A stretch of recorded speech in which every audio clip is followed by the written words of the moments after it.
देवमृत्युजम् भूतारं रत्नधातमं स नः पितेव सूनविघ्ने सोपायनुः स च स्वानस्वस्तये शांति शांति शांति। यहाँ पर उपस्थित सभी विद्वज्जनों का, यहाँ पर उपस्थित सभी श्रोतागणों का और मातृशक्ति को मेरा शत शत नमन। मैं अभी बैठे बैठे सोच रहा था कि श्रोतागणों ने रामायण का तो बहुत श्रवण किया, कर रहे हैं, करेंगे आगे। तो मेरे मन में आया कि ना श्री कृष्ण की वाणी का एक बार श्रोताओं को श्रवण कराया जाए। श्री कृष्ण की वाणी यानी श्रीमद् भगवद गीता, उसका भी एक बार यदि श्रवण हो तो भी बहुत बढ़िया बात है। हमारे धार्मिक ग्रंथों में जो सबसे महत्वपूर्ण ग्रंथ हैं, एक रामायण और दूसरा श्रीमद् भगवद गीता। तो रामायण तो आप सुन ही रहे हैं, तो श्रीमद् भगवद गीता का यदि श्रवण मैं करा दूं तो उचित रहेगा संभवतया। तो गीता में भगवान कहते हैं कि मुझ तक पहुंचने के, श्री कृष्ण राम आदि महापुरुष जितने हैं भगवान, उन तक पहुंचने के 3 मार्ग हैं इंसान के पास। पहला कर्म मार्ग, दूसरा ज्ञान मार्ग और तीसरा भक्ति मार्ग। तो इन तीनों मार्गों में सबसे सुलभ सरल मार्ग होता है भक्ति मार्ग। तो आज मैं आपको उसी के विषय में थोड़ा सा और बताता हूँ गहराई से। तो भक्ति मार्ग की गीता में 18 अध्याय होते हैं, तो उसमें जो 12वां अध्याय है, 12वां अध्याय, वो पूरा भक्ति योग है। तो आप यदि पढ़ना कभी उसको जाकर के, तो उसमें अर्जुन पूछते हैं कि भक्ति योग क्या है, इससे हम कैसे आपको प्राप्त हो सकते हैं। तो भगवान श्री कृष्ण उत्तर क्या देते हैं कि ये तो सर्वाणि कर्माणि मयि सन्न्यस्य मत्पराः अनन्येनैव योगेन मां ध्यायन्तः उपासते।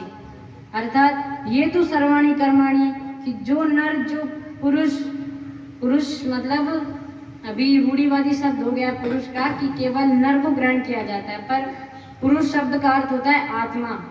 तो पुरुष में सब आ जाएंगे, मातृशक्ति, विद्वजन, सब।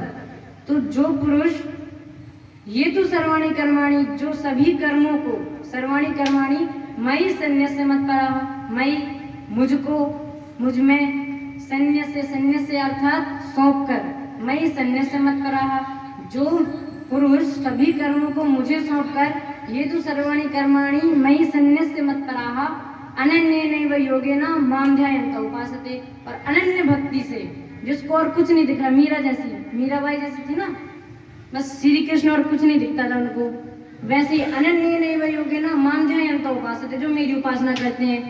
फिर आगे कहते हैं तेषाम् अहं समुद्धर्ता मृत्यु संसार सागरात् भवामि न चिरापार्थ मय्यावेशित चेतसाम्। अर्थात तेषाम् अहं समुद्धर्ता, तेषाम यानी उनका, अहम मैं, समुद्धर्ता यानी उनको उठाने वाला। उठाना मतलब वो वाला उठाना नहीं, उठाना मतलब उद्धार करना। तेषाम अहम समुद्धर्ता मृत्यु संसार सागरात, मृत्यु संसार सागरात अर्थात मृत्यु, अपनी पृथ्वी को मृत्यु लोक भी कहा जाता है, आपको पता होगा। मृत्यु संसार सागरात, मृत्यु रूपी भव सागर से मैं उनका उद्धार करने वाला हूँ। तेषाम अहम समुद्धर्ता मृत्यु संसार सागरात और भवामि न चिरापार्थ मय्यावेशित चेतसाम्। और वो लोग मेरे को ही प्राप्त होते हैं, इसमें कोई भी संशय नहीं है पार्थ, ये उनसे कहते हैं भगवान श्री कृष्ण। तो अर्जुन पूछते हैं इसके अलावा भी और क्या है, तो फिर इसके आगे भगवान बोलते हैं तेषाम अहम समुद्धर्ता मृत्यु संसार सागरात और भवामि न चिरापार्थ मय्यावेशित चेतसाम्। फिर मय्येव मन आधत्स्व मयि बुद्धिं निवेशय निवस्यसि मय्येव अतः ऊर्ध्वं न संशयः। अर्थात मयि एव मन आधत्स्व, मुझ में ही मन को नियंत्रित करो, हर समय मेरा ध्यान करो। मयि एव मन आधत्स्व मयि बुद्धिं निवेशय, और मुझ में ही अपनी बुद्धि को लगाओ, कि चिंतन भी करो तो मेरा, और मुझ में भी मन लगाओ, क्योंकि मन को साधना बहुत कठिन काम होता है, लेकिन प्राणायाम और योग की शक्ति से साधा जा सकता है। तो मयि एव मन आधत्स्व मयि बुद्धिं निवेशय निवस्यसि मयि एव, फिर यदि तुमने ऐसा कर लिया तो तुम मुझ में ही रहोगे। निवसिष्यसि मय्येव अतः ऊर्ध्वं न संशयः। इस सत्य में, इस ऊर्ध्वगामी सत्य में कोई भी संशय नहीं है। तो अब अर्जुन जी को संशय होता है कि भक्त कैसा होना चाहिए। तो अब बोलते हैं भगवान, यस्मात् न द्विजते लोको लोकान् न द्विजते च यः हर्ष अमर्ष भयोद्वेगैः लोको अंश समय प्रिया। अर्थात यस्मात् न द्विजते लोको, यानी जिस मनुष्य से लोग भय भय नहीं करते, द्वेष नहीं करते, यानी जिसको समाज अच्छा मानता है, बाह्य समाज। यस्मात् न द्विजते लोको लोकान् न द्विजते च यः, और जो पुरुष लोगों को अच्छा मानता है, किसी के प्रति द्वेष भाव नहीं रखता, किसी से डरता नहीं है आदि, तो जो लोग जिसको सम्मान दे और जो लोगों को सम्मान दे, यस्मात् न द्विजते लोको लोकान् न द्विजते च यः हर्ष अमर्ष भयोद्वेगैः।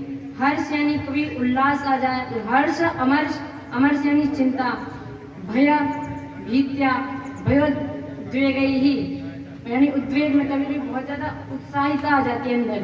तो हर्ष अमर्ष भयोद्वेगैः मुक्तो यः स च मे प्रियः। और जो इन 4 चीजों से मुक्त है वो भक्त, ऐसा भक्त मुझे प्रिय है।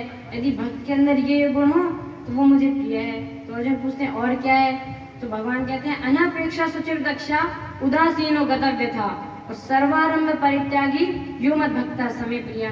अर्थात अनपेक्षा, ना विद्यमान अपेक्षा यस्य स अनपेक्षा, यानी जिसके अंदर इच्छा विद्यमान नहीं है किसी चीज को पाने की कि मुझे ये मिल जाए वो मिल जाए, वो ऐसी कोई इच्छा जिसके अंदर विद्यमान नहीं है। अनपेक्षा सुचिर दक्षा, यानी अंदर से शुचिता होनी चाहिए शरीर के अंदर, कोई छल द्वेष कपट नहीं। सुचिर दक्षा यानी चतुर होना चाहिए थोड़ा सा। अनपेक्षा सुचिर दक्षा उदासीनो गतव्य था। उदासीन यानी सुख में भी समान, दुख में भी समान। यदि सुख आता है तो भी कोई बात नहीं, दुख आता है तो भी कोई बात नहीं। तो उदासीन बीच में रहने वाला। और गता व्यथा यानी गता व्यथा यस्य स, जिसको व्यथा आए तो भी कोई फर्क नहीं पड़ता। गता व्यथा यस्य स, जिसको व्यथा आने से भी कोई फर्क नहीं पड़ता, जाने से भी कोई फर्क नहीं पड़ता। उदासीनो गता व्यथा और सर्वारंभ परित्यागी, जो शुरू में भी कहा था भगवान ने, ये तो सर्वाणी कर्माणी, वैसे ही सर्वारंभ परित्यागी यानी सभी कर्मों को करने से पहले जो मुझे सौंप देता है कि भगवान ये आपकी दया से हो रहा है, यानी अहम भाव नहीं लाता रावण की जैसे। सर्वारंभ परित्यागी या फिर उन कर्मों को करके सौंप देता है भगवान को। कहावत सुनी होगी आपने, नेकी कर कुएं में डाल। तो उसी को भगवान कह रहे हैं कि सर्वारंभ परित्यागी यो मद भक्तः स मे प्रियः, ऐसा भक्त मुझे प्रिय है। जिसमें अहम भाव की बहुत भूमिका है कि अहम भाव शरीर के अंदर नहीं आना चाहिए। अभिमान, जैसे कि अभी पूज्य संत बता कर गए हमारे कि अभिमान नहीं आना चाहिए अंदर। जब राम जी वापस लौटते हैं अयोध्या तो कौशल्या माता को पता चलता है कि रावण को मार के आए हैं राम जी, तो वो डर जाती है, उनको संशय होता है। तो वो राम जी से पूछती हैं, राम तुमने रावण को मारा? तो राम जी कहते हैं, नहीं माँ, मैंने रावण को नहीं मारा, लेकिन मैंने रावण को जरूर मारा। अब कौशल्या जी थोड़ी चक्कर में आ जाते हैं कि क्या बोला इसने, उनके कुछ समझ में नहीं आया। तो अब इस वाक्य को देखिए, पहले वाक्य में भगवान बोलते हैं कि रावण को मैंने नहीं मारा, सत्यवाद तुमने नहीं मारा। फिर दूसरे में क्या कहते हैं, लेकिन रावण को मैं यानी अहम, मैंने मारा। उसके अहम भाव जो उसके अंदर अभिमान था, उसका जो इतना अभिमान था कि मुझसे बड़ा कोई है नहीं, मुझे कोई नहीं मार सकता, देवता मेरे घर में काम करते हैं, ये वो संगी मेरा बंदी है। तो ये जो अहम भाव उसके अंदर प्रकट हो गया था बहुत बड़ा भक्त शिव का, लेकिन अहम भाव जो उसके अंदर आ गया उसने उसका विनाश किया। तो भगवान अर्जुन को यही कहते हैं कि तू अपने अंदर अहम भाव मत ला। तू ये सोच रहा है कि ये मेरे कुटुंब वाले हैं, मैं इनको मार दूंगा तो मुझे पाप लगेगा, ये वो, तू नहीं मार रहा, तू वही कर रहा है जो मैं करा रहा हूँ, इसलिए शोक मत कर तू। भगवान ने अर्जुन को पूरे 18 अध्याय में यही समझाया है। और हर अध्याय में एक अलग अलग योग है, जैसे 12वां अध्याय भक्ति योग है, तृतीय अध्याय कर्म योग है, चतुर्थ अध्याय ज्ञान कर्म संन्यास योग है। तो ऐसे करके भगवान ने 18 अध्यायों में अर्जुन को 18 अलग अलग बातें समझाई हैं। और 18वां अध्याय जो है सबसे अंतिम का है मोक्ष संन्यास योग। उसमें भगवान ने जो कर्तव्य है लोगों के कि ब्राह्मणों को क्या करना है क्या नहीं करना है, क्षत्रियों का, वैश्यों का, शूद्रों का, ये सब बताया गया है। तो इसमें मोक्ष, यदि ब्राह्मण अपना कर्म सही से करे तो मोक्ष को पाएगा, सही बात है, सिद्ध बात है।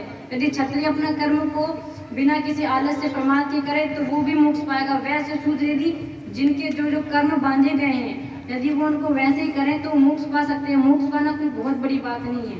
ये लोगों के मन में भ्रांति है कि हम मोक्ष पा नहीं सकते, पर ये बहुत बड़ी बात नहीं है। आप लोग तो हैं ही सिद्ध पुरुष। तो समय की प्रतिबद्धता के साथ अपनी वाणी को मैं विराम देता हूँ। शांति शांति।